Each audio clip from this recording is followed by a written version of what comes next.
The supermarket lights were harsh and unkind, making everything look brighter than it should have been. She walked slowly through the aisles, her baby strapped to her chest in a worn sling that had seen better days. The baby's little hands curled and uncurled as if searching for something to hold onto, anything that felt safe. She stopped in front of the formula shelf, staring at the colorful boxes with a blank expression. Each one seemed like a luxury item, a sign of a life she could no longer afford. She had been doing everything she could to stretch the money she earned from cleaning houses. But it wasn't enough. The baby's cries had grown more frequent, more desperate, and she knew that meant hunger. Her husband had left months ago. He didn't die, he simply disappeared. The silence he left behind was worse than any goodbye. He had taken the future they had planned together and walked away from it, leaving her with nothing but a few memories and a baby who didn't understand why his mother was always tired. She remembered the day she got married. The ring had felt like a promise, like a guarantee that she would never be alone. It had been so beautiful, shining under the sunlight, like a tiny star that belonged on her finger forever. Now the ring sat in her pocket, cold and heavy. She pulled it out and looked at it as if it were a stranger. The shine still remained, but it felt like a different kind of shine now. It wasn't a symbol of love anymore. It was a symbol of her failure to keep her family together. She held it in her hand, thinking of the cost. It wasn't just money she was thinking about. It was pride, dignity, and the memory of the man who had promised to protect her. Selling the ring meant accepting that the life she had imagined was gone. The baby began to cry again, louder this time. His tiny body trembled as he demanded something he needed, something she couldn't provide.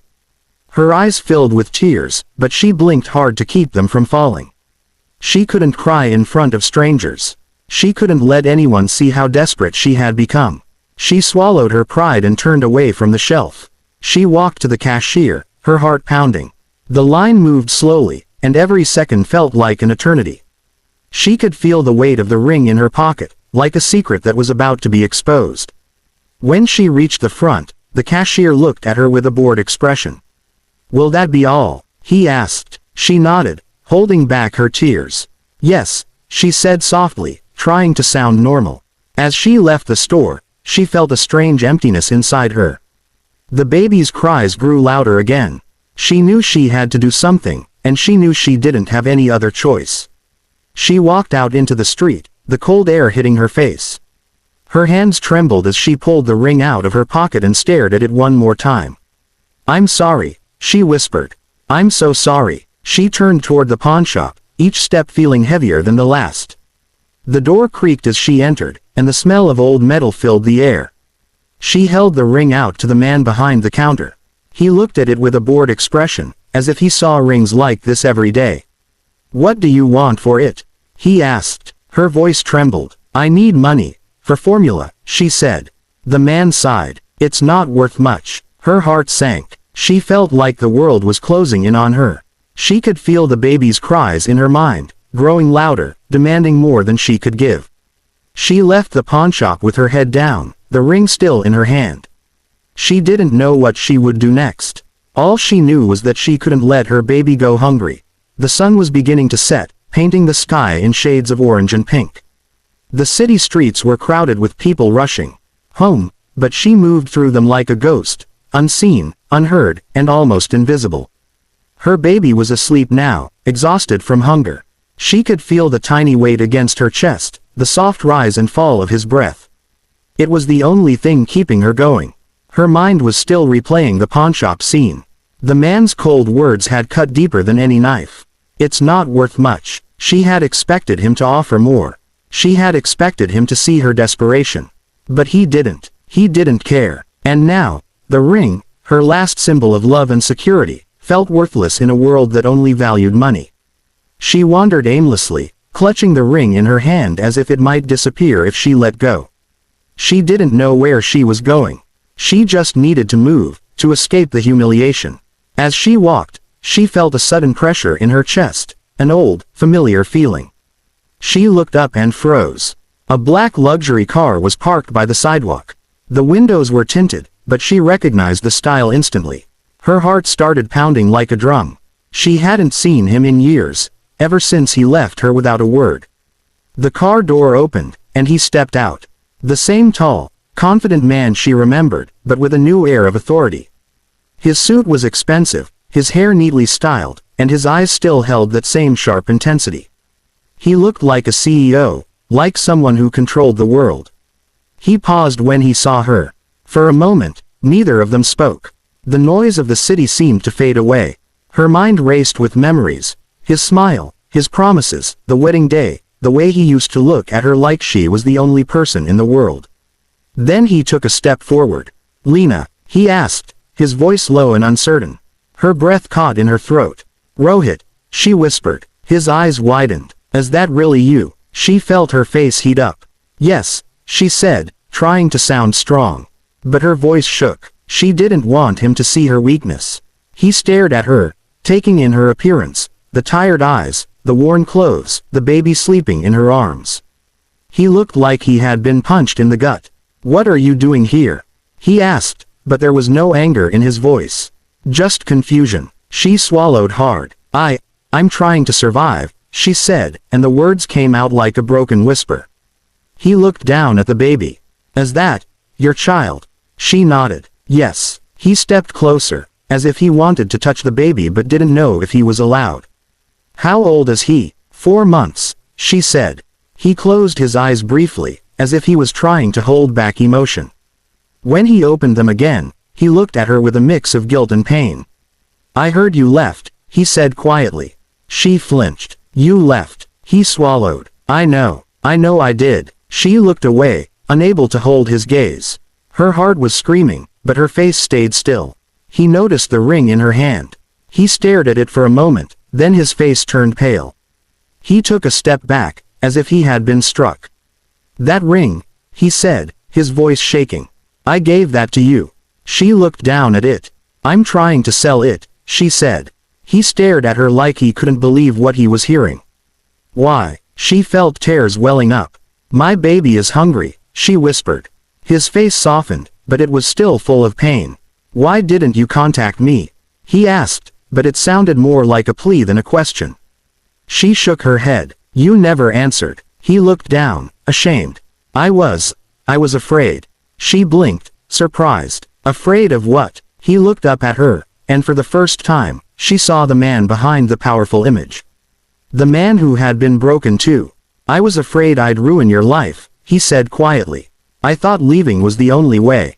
She stared at him, stunned. She didn't know what to say. Her heart was torn between anger and relief, between hatred and love. Then he reached out and took the ring from her hand. Her fingers trembled as he held it.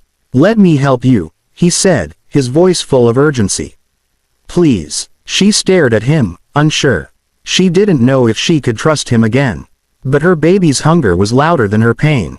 She nodded slowly. He took a step closer, and for the first time in years, he looked at her like she was the only person in the world. The cafe was quiet, a warm refuge from the cold street outside. The soft hum of conversation and the smell of coffee filled the air. She sat across from him, her baby still sleeping peacefully against her chest. Her hands were trembling, and she held the ring tightly as if it were the only thing keeping her grounded. He ordered 2 coffees and then looked at her with a seriousness she hadn't seen before. He didn't smile like he used to. He didn't act like the confident man who could control everything around him. He looked tired, like someone who had been carrying a heavy burden for years. "I'm sorry," he said again, staring at the table. She looked at him, her eyes cold. "Sorry isn't enough." He flinched, but he didn't argue. "I know." She took a deep breath. "Why did you leave?" she asked. "Why didn't you tell me anything?" He looked away, his jaw tightening. "I wanted to," he said softly. "But I couldn't." She narrowed her eyes. "You couldn't, or you didn't want to." He sighed heavily. "It's complicated." She leaned forward. "Try me." He stared at her for a long moment, as if trying to decide whether to tell the truth. Finally, he spoke. "My father," he said, voice barely above a whisper. "He was the reason." She felt her stomach drop. "Your father?" He nodded. "He wanted me to marry someone from a rich family. He said you weren't enough." Her heart ached. "Enough? What does that mean?" He swallowed hard. "He said you'd ruin my career. He said you'd drag me down. He said if I stayed with you, I would lose everything. She stared at him, feeling the anger rise. And you believed him? He looked up, his eyes full of pain. I was scared. She felt tears in her eyes again. You were scared of losing your father's approval. He nodded. Yes. She stood up abruptly, her chair scraping the floor. The baby stirred, but didn't wake. She couldn't bear to look at him.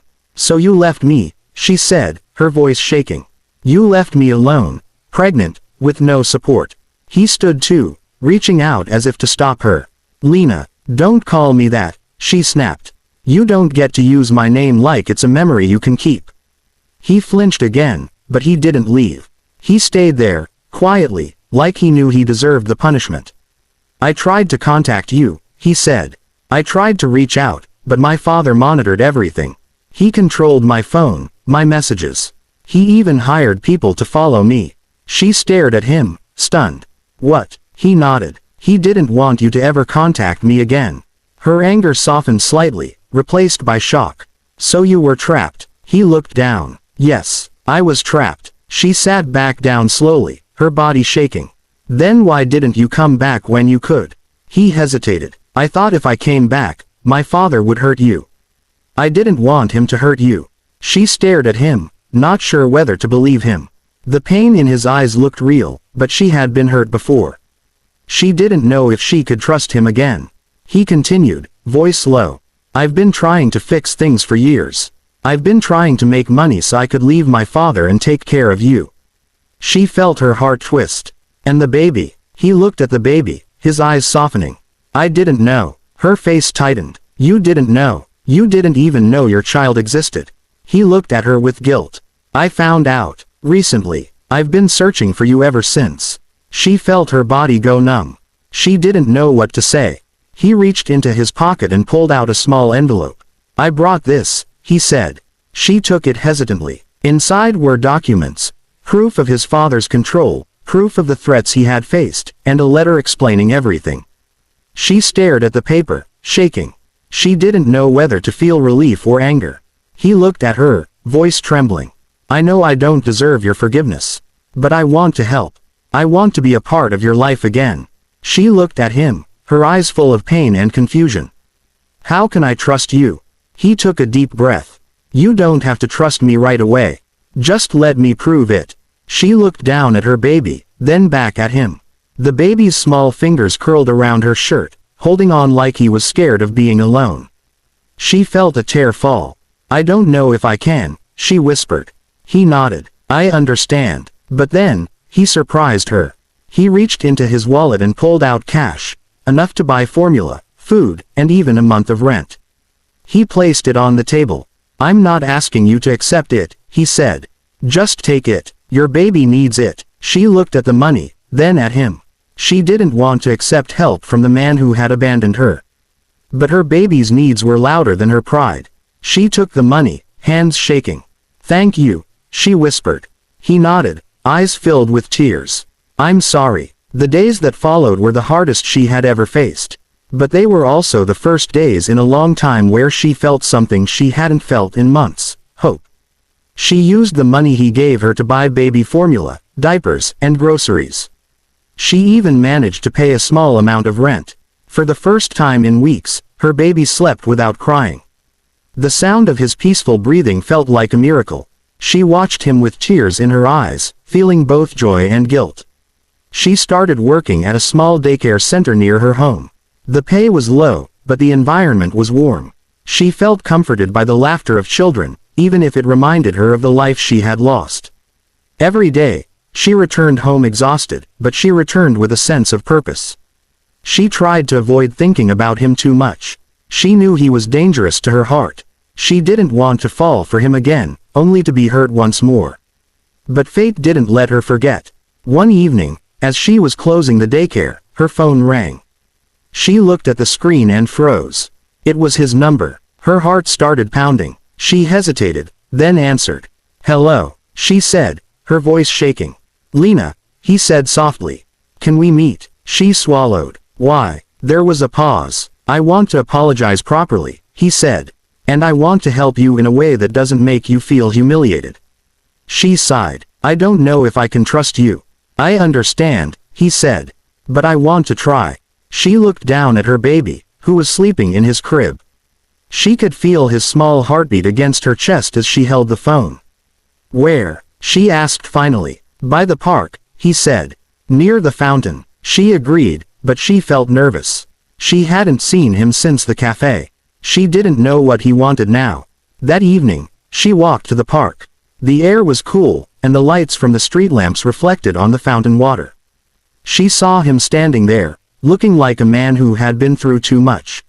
He looked up when he saw her, and for a moment, his face softened. He walked toward her slowly, as if he didn't want to scare her. Thank you for coming, he said. She nodded, unsure of what to say. He held out a small box. She looked at it, confused. What is this? He took a deep breath. It's not the same ring, he said. But I want you to have something that symbolizes a new beginning. Her hands trembled as she opened the box. Inside was a simple ring, smaller, more delicate, and more meaningful than the old one. It wasn't expensive, but it was beautiful. It looked like a promise. She stared at it, unable to speak. He continued, voice low. I'm not asking you to marry me again. I'm not asking you to forget what happened. But I want to support you. I want to be there for your baby. I want to make things right. She looked at him, tears forming in her eyes.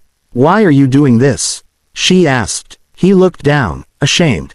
Because I never stopped loving you. Because I realized I was wrong. Because I want to be a better man. She felt her heart break and heal at the same time.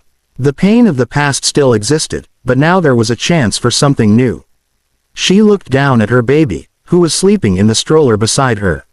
She could feel his tiny fingers curl around the blanket. She turned back to him. I don't know if I can trust you, she said again. He nodded. I know. She took a deep breath and looked at the ring again. Then prove it, she said quietly. He nodded, eyes full of determination. I will. He reached into his pocket and pulled out his phone. He showed her a message from his father, an apology and a confession. It was proof that he had finally broken free from his father's control. He also showed her a document, proof that he had set up a fund for her baby's education and living expenses. He had arranged for a small apartment for her, so she wouldn't have to worry about rent again. She stared at the documents, stunned. She didn't know what to say. He looked at her and said, I can't undo the past. But I can change the future. She felt her heart soften. She took the ring from the box and held it in her hand. Okay, she whispered, but this time, you have to stay. He nodded, tears in his eyes. I promise. They stood there by the fountain, the sound of the water echoing like a new beginning. The night felt different now, less dark, less lonely. For the first time in a long time, she felt like she could breathe. And as she looked at him, she realized that sometimes the hardest journeys lead to the most beautiful destinations.